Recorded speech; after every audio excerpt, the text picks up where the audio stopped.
உங்கள் பிரார்த்தனையை அம்மன் கட்டாயம் நிறைவேற்றுவாள், சொல்கிறாள் வைதேகி. நீங்க உங்க பெரிய மகனுக்காக ஏதாவது பிரார்த்தனை வச்சிருக்கீங்களா? ஊர்ல கண்ணில் படுற சாமிக்கெல்லாம் பிரார்த்தனை வச்சிருக்கேன். எந்த சாமியாவது கண் திறந்து பார்க்காதான்னு காத்துக்கிட்டு இருக்கேன். உங்க மருமகள் குழந்தைக்கு தாயாக முடியாதுன்னு சொல்லிட்டாங்களாமே, புவனா சொன்னா. ஆமாம், அதுதான் இப்ப எந்த முடிவுக்கும் வர முடியாமல் குழம்பி போயிருக்கோம். எனக்கு ஒரு யோசனை தோணுது, தப்பா நினைக்க மாட்டீங்கல்ல? சொல்லுங்க சம்பந்தி, நல்ல விஷயமாக இருந்தால் யார் சொன்னா கேட்டுக்க வேண்டியது தானே. நீங்க ஏன் உங்க பிள்ளைக்கு இன்னொரு கல்யாணம் பண்ணக்கூடாது? கண்களை அகல விரித்து ஜானகியை பார்க்கிறாள். உங்க பிள்ளைக்கு என்ன குறை சொல்லுங்க? ஆள் ராஜா வட்டம் இருக்காரு, கை நிறைய சம்பாத்தியம், சொத்து சுகம் இருக்கு. எல்லாம் இருந்தும் குழந்தை இல்லைன்னா எதுவுமே பிரயோஜனப்படாது. உங்க மருமகள் நந்தினி கிட்ட பேசுங்க. அவளை வேண்டான்னு ஒதுக்க சொல்லல. இரண்டாம் தரமா வந்த குழந்தை பிறந்தால் அவளுக்கும் சந்தோஷம் தானே. அவகிட்ட குறை இருப்பதால் தானே இப்படி ஒரு முடிவு எடுக்கிறோம். அவளும் புரிஞ்சுப்பா. உங்க பிள்ளைகிட்டையும் பேசி சம்மதிக்க வைங்க. ஊர் உலகத்துல நடக்காதது இல்ல.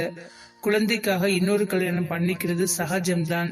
என் மனசில் அப்படி ஒரு எண்ணம் வரதான் செய்யும். ஆனால் இது சரி வருமான பயம் வருது. ஒன்னும் பிரச்சனை இல்ல. உங்க எல்லோருக்கும் இரண்டாம் கல்யாணம் பண்ணுவதில் சம்மதம் இருந்தால் என் தங்கை கிட்ட பேசி அவன் மகள் புஷ்பாயே உங்க பெரிய பிள்ளைக்கு கட்டி வைக்கிறேன். என் குடும்பத்தில் கல்யாணமான மறு வருஷமே எல்லோரும் இடுப்பில் குழந்தையோடு இருப்பாங்க. முகமலர சம்மந்தியை பார்க்கிறாள். என்ன சொல்றீங்க சம்மந்தி, இதெல்லாம் நடக்குமா? நீங்களும் உங்க மருமகள் நந்தினி மனசு வச்சால் நடக்கும். நீங்க உங்க மருமகள் கிட்ட முதலில் பேசுங்க. எப்படியோ விஷயத்தை சம்மந்தியின் காதில் போட்ட திருப்தியோடு எழுந்திருக்கிறாள் ஜானகி. மறுநாள் மதியம் ஓபி முடிந்ததும் மாலதியிடமிருந்து அவள் செல்லுக்கு அழைப்பு வர, இவள் ஏன் கூப்பிடுகிறாள்? திரும்ப ஏதாவது உடம்பு முடியாமல் போய்விட்டதா? யோசனையுடன் எடுக்கிறான். சொல்லும் மாலதி, எப்படி இருக்க? உடம்பு பரவாயில்லையா? டாக்டர், லஞ்சுக்கு வீட்டுக்கு போறதுக்கு முன்னால என் வீட்டுக்கு வந்துட்டு போங்க முடியுமா? கூப்பிடுறேன்னு தப்பா நினைக்காதீங்க. உங்ககிட்ட சில விஷயம் பேசணும். கட்டாயம் வரேன். மனதில் குழப்பம். என்னிடம் பேச என்ன விஷயம் இருக்கிறது? என் ஹாஸ்பிட்டல்ல வேலை பார்க்கிறாள். நல்ல பெண் என்பதால் எல்லோரிடமும் காட்டும் அக்கறையை அவளிடமும் காட்டினேன். மனசுக்குள்ள சின்ன தயக்கம் எட்டி பார்க்கிறது. இருந்தால் என்னதான் சொல்ல போகிறாள் என்று ஆவலில் புறப்படுகிறான். கார் சப்தம் கேட்டதும் கதவை திறக்குகிறாள் மாலதி. உடம்பு எப்படி இருக்கு? கேட்டவன் அவளை பார்க்க கண்ணெல்லாம் சிவந்து முகமெல்லாம் வீங்கி இருக்கிறது. என்னாச்சு இவளுக்கு? என்ன மாலதி, அழுதியா? ஏன் இப்படி இருக்க? உடம்புக்கு என்ன பண்ணுது? அக்கறையுடன் கேட்க பொங்கி வரும் கண்ணீரை அடக்கியவள், உட்காருங்க டாக்டர், தயவு செய்து என் கதையை கேளுங்கள். உங்ககிட்ட சொல்ல வேண்டிய கட்டாயத்தில் இருக்கேன். ரகுவரனுக்கு குழப்பம் இன்னும் அதிகமாக அவளையே பார்க்கிறான். அந்த பெரிய பங்களா கேட்டை திறந்து உள்ளே போகிறாள் மாலதி. மூடியிருந்த ரூம் கதவை திறக்க, மாலதி, வந்துட்டியாமா? வா வா, காலையில் இருந்தே உன்னை எதிர்பார்த்துட்டு இருந்தேன். படுக்கையில் ஸ்ட்ரோக் வந்து அசைய முடியாத நிலையில் இருக்கும் அந்த வீட்டு பெரியவள் அழைக்க, பெரியம்மா கொஞ்சம் லேட் ஆயிடுச்சு, சாரிம்மா சொன்னவள் விறுவிறுவென்று அவளுக்கு வேண்டிய உதவிகளை செய்கிறாள். உங்க இல்லத்தில் எல்லோரும் நல்லா இருக்காங்களா? உங்க மேடத்துக்கு 60 வயது பிறந்த நாள் சிறப்பாக கொண்டாடினார்களா? ஆமாம், அதற்காகத்தான் போனேன். வீட்டோட உங்களுக்கு துணையாக இருக்கத்தான் அனுப்பியிருக்காங்க. இனிமேல் இப்படி போக மாட்டேன். பரவாயில்லம்மா, உன்ன மாதிரி இந்த சின்ன வயசுல யார் இப்படி பரிவோடு அரசனையோடு இருக்காங்க?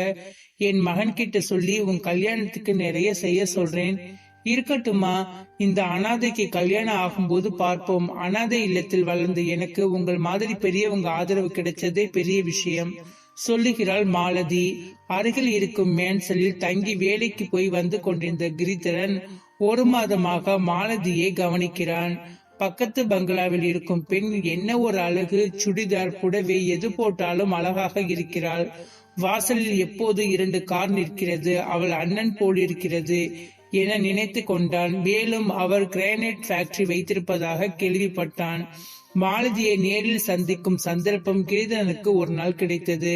கோவிலுக்கு கிளம்பி இருப்பவள் போலிருக்கிறது. கையில் அர்ச்சனை கூடையுடன் நடந்து வருபவளை பார்த்து ஏதோ யோசனையில் எதிரில் வருபவனை கூட கவனிக்காமல் அவன் மேல் மோதுவது போல வர, ஹலோ மேடம், பார்த்து வாங்க, இவ்வளவு பெரிய உருவம் எதிரில் வருது, தெரியலையா? அப்போதுதான் நிமிர்ந்து அவனை பார்க்கிறாள். சாரி, பார்க்கல. இமைகள் படபடக்க அவனை பார்ப்பவளை அள்ளி விழுங்குவது போல பார்க்கிறான். இந்த பங்களாவில் தானே இருக்கீங்க? ஆமாம், கோவிலுக்கு போறேன். பார்த்தாலே தெரியுது, ரொம்ப பயபக்தியா இருப்பீங்க போலிருக்கு. முன்பின் பழக்கம் இல்லாதவன் தெருவில் நிறுத்தி இவ்வளவு சகஜமா பேசுகிறானே என்ற எண்ணம் வர தயக்கத்துடன் நான் வரேன் அவனை தாண்டி நடக்க தொடங்க, ஒரு நிமிடம், பயப்படாதீங்க, நான் ரொம்ப நாளாகவே உங்களை கவனிக்கிறேன். இதோ இந்த மேன்சனில் தங்கி இருக்கேன். ஐடி கம்பெனியில் வேலை பார்க்கிறேன். என் பெயர் கிரிதரன். இவனை என்னிடம் அறிமுகப்படுத்திக் கொள்ள அவசியம் என்ன? மனதில் கேள்வி எழ, சரிங்க, கோவிலுக்கு நேரமாச்சு. என் பெயர் சொல்லி அறிமுகப்படுத்திக்கிட்டே, உங்க பேரை நான் தெரிஞ்சுக்க கூடாதா? மாலதி சொன்னவள் நெஞ்சம் படபடக்க நடக்க தொடங்கினாள். அதன் பிறகு அவனாக வழியே வந்து அவளை சந்தித்து ஆரம்பித்தான். அவள் தினமும் கோவிலுக்கு செல்வதை அறிந்து அவளுக்காக அவனும் கோவிலுக்கு வர, அன்பையும் ஆதரவையும் எதிர்பார்க்கும் இளம் வயது உறவென்று சொல்ல யாரும் இல்லாத தனிமையில் வளர்ந்தவள். கிரிதரன் தன்னை காதலிக்கிறான் என்பது தெரிந்தும் அவளும் மனதை அவனிடம் பறிகொடுக்கிறாள். உன்னை எனக்கு ரொம்ப பிடிச்சு போச்சு மாலதி. என்னவோ தெரியல, உன்னை பார்த்து உனக்கு எனக்கும் பூர்வ ஜென்ம தொடர்பு இருக்குன்னு தெரிஞ்சுக்கிட்டேன். நான் இப்பதான் படிப்பு முடிஞ்சு வேலையில சேர்ந்திருக்கேன்.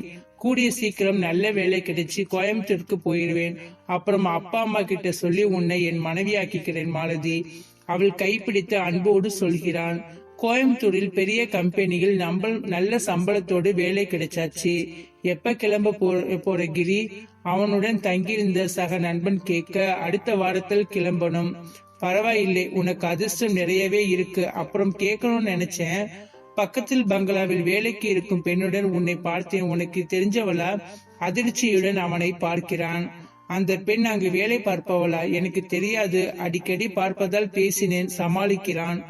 ஆமாப்பா, அனாதை இல்லத்தில் வளர்ந்தவளாம். அந்த வீட்டு பெரியம்மா ஸ்ட்ரோக் வந்து படுக்கையில் இருக்காங்களாம். நர்சிங் படிச்சதால இவளை வீட்டோட வேலைக்கு வச்சிருக்காங்க. நல்ல ட்ரெஸ், பணம் கொடுத்து வீட்டுல ஒரு ஆள் போல வச்சிருக்காங்க. அந்த வீட்டு டிரைவர் சொன்னான். மாலதி, இது உன் வீடு இல்லையா? அவனை நிமிர்ந்து பார்க்கிறாள். ஏன், நான் ஏழைனா என்ன கைவிட்டுருவீங்களா கிரி? அப்படி இல்ல, நான் பழகி 2 மாசம் ஆகுது. நீ உன்னை பத்தி எதுவுமே சொல்லலையே. எனக்குள்ள சின்ன தயக்கம் இருந்துச்சு கிரி.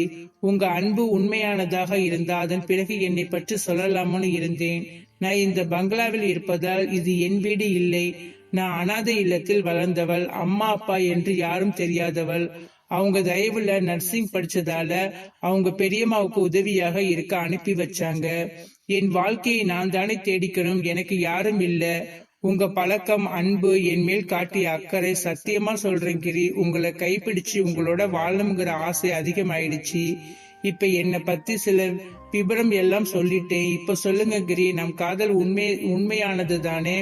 கண்களில் அன்பை தேக்கி பார்க்கும் மாலதியிடம் தன் ஏமாற்றத்தை மறைத்தவனாய், உனக்கு இதில் என்ன சந்தேகம் மாலதி? சொன்ன மாதிரி கோயம்புத்தூர்ல புது வேலையில் ஜாயின் பண்ணதும் அம்மா அப்பா கிட்ட பேசி நம்ம கல்யாணத்தை நடத்துவேன், போதுமா? சொல்ல மனம் நெகிழ்ந்தாள் மாலதி. அடுத்த வாரம் ஊரை காலி பண்ணி கிளம்புறேன். கோயம்புத்தூர் போய் செட்டில் ஆன பிறகு உன்னை பார்க்க வர எனக்காக காத்திருப்பியா மாலதி? காலமெல்லாம் இந்த மாலதி உங்களுக்காக காத்திருப்பா. சீக்கிரம் வந்துருங்க கிரி. உன் ஞாபகமா என் மனதில் எப்போதும் உன்னை வச்சிருக்கிற மாதிரி நீ ஏதாவது எனக்கு தரணும் மாலதி. என்ன வேணும் கேளுங்க, உங்களுக்கு இல்லாததா? எது கேட்டாலும் நிச்சயம் தருவேன். கண்களில் காதலுடன் சொல்கிறாள். ஆனால் அவன் தன்னை கேட்பான் என்று கனவிலும் நினைக்கவில்லை. ஹோட்டலில் தனி அறையில் அவள் அருகில் நெருக்கமாக அமர்ந்தவனிடம், கல்யாணத்துக்கு முன்னால இது தப்பில்லையா கிரி? நம்ம தப்பு செய்ய போறோம்னு பயமா இருக்கு. அப்ப நீ என்னை முழு மனதாக நம்பல அப்படிதானே? ஐயோ, அப்படி இல்ல, என் வாழ்க்கையை நீங்க தான் நினைச்சிட்டு இருக்கேன்.